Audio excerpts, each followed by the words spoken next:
What's going on, YouTube family? Welcome to Automotive Life. My name is Lucky, and today we're going to be talking about how Ford's Model E program is failing and how this is affecting dealers and consumers. Now, back in 2021, the CEO of Ford, Jim Farley, actually announced that he was going to try to sell cars from Ford directly to consumers. This was going to be their Model E program, and it literally lit the internet on fire. Dealers were upset, already threatening lawsuits. Major manufacturers are worried because this could start the trend to kind of change the whole automotive industry, and it really set everybody on edge. Now, what they wanted to do was make Ford, the traditional, gas-powered vehicles, a separate company, and then be kind of sneaky and create a separate entity calling it Ford Model E. So this way they could try to skirt around their actual franchise agreement. Now, I know a lot of you guys think that dealers are shady and they're bad and everything else, but dealers are an actual crucial part of you buying, selling, servicing, and getting parts for your vehicle, and I'll explain why that's so important. Now, when Ford talked about this, a lot of dealers were worried because they knew that if they were to get away with this would change everything in the actual automotive industry.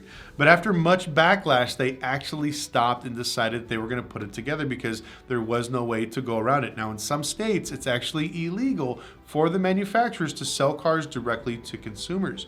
So that would give an unfair advantage to certain states, and they would worry about dealers actually walking away from their actual franchise agreement. Now, I know this sounds kind of weird and far-fetched, and maybe you guys might understand this, but during the pandemic, a lot of dealers were forced to do certain things they didn't want to do. And so a lot of dealers actually gave up their franchise rights, whether it's Ford, Honda, Toyota, whatever, and actually turn it down and just sell regular used cars.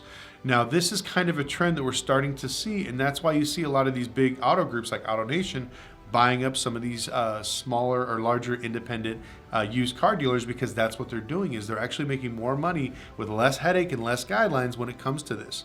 Now, Ford wanted to come up with something that was a little bit different. They're like, you know what? Well, okay, we're going to make a opt-in or opt-out program for the Model E. So this way dealers that want to sell electric cars can, and the ones that can't.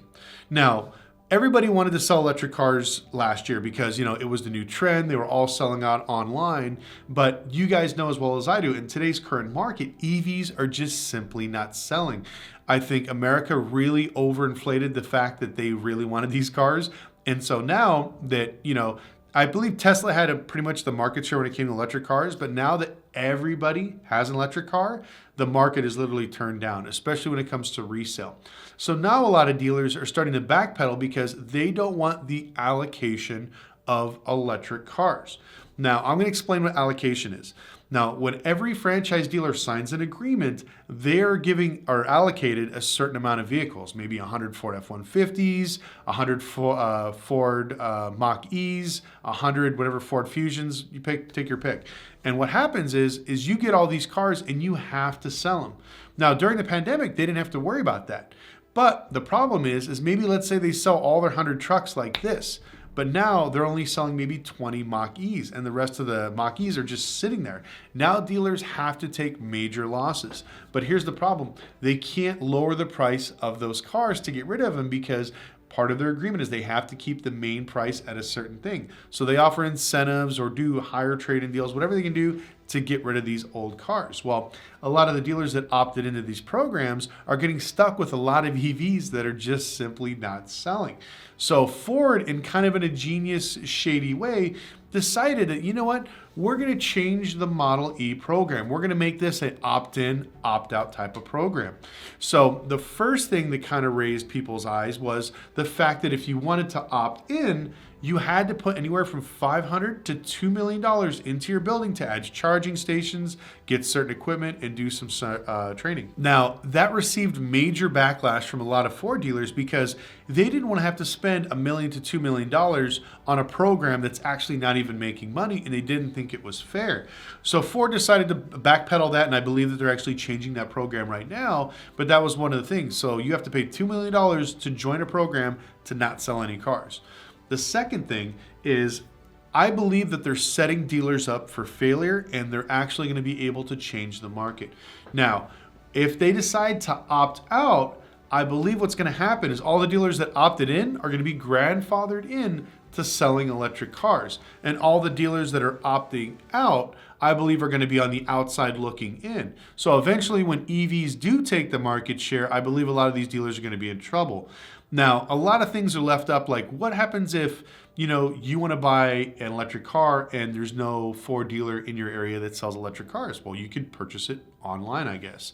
But then what dealer does it go to? Do you have to go out of state? Do they ship directly to you? And this is where the conflict starts getting started, and this is why everything is very convoluted. Now, the reason why I wanted to make this video, now back in 2022, more than 70% of Ford dealers in the United States were signed up for this program. There's somewhere around, I believe, 3,100 Ford dealers in the United States. Fast forward to today, less than 50% of all these Ford dealers have opted in for this actual program. And so I believe this is kind of the sneaky way that Ford's going to basically push a lot of these dealers out. And then also, I believe when they start selling cars directly to consumers, they're going to have this as kind of their scapegoat. Well, look, these dealers opted out of selling electric cars. We gave them the opportunity, but they said no. So now we should be able to sell and service our customers in whatever area that they're in. And I believe this is what's going to cause the conflict and a lot of issues when it comes to dealers. Now we're going to talk about why dealerships are so important to your local community. Now, I know people absolutely hate dealerships. They think they're worthless, dealerships, all this other stuff. And yes, they did do a lot of shady stuff during the pandemic. They were selling a lot of cars way over MSRP. And a lot of franchises and manufacturers were sent letters stating that if you keep selling cars over MSRP, you will have repercussions from the factory. And we're starting to see that now where they're getting maybe limited quality models, less new models coming out, stuff like that. So they are paying for some of the damages they did back in the day. But the reason why they're so important is because when you own an electric car, and this shouts out to all the Tesla, Lucid Air, and Rivian guys out there, it's great to have an electric car and everybody thinks they're great until you need parts or service for them. Now, if you live in a major city, Vegas, LA, New York, Miami, you can drive pretty much anywhere and there's probably a close Tesla dealership or some sort of electric company that can help you out. Now, if you live in rural America, you're pretty much screwed because now you have to tow your car hundreds, if not thousands of miles to find your local dealership. And then on top of that, you can't call to figure out if you can get a service appointment or if you can pick up the parts. It's all done on this stupid app. And I believe that this is why everybody's starting to walk away from some of these Teslas. Now, I know people are like, oh, Tesla's the greatest car of all time and blah, blah, blah. But there are some flaws with their business model. The fact that you can't talk to a human being, the fact that when you try to go in and buy parts, they just wonder why, which is hilarious.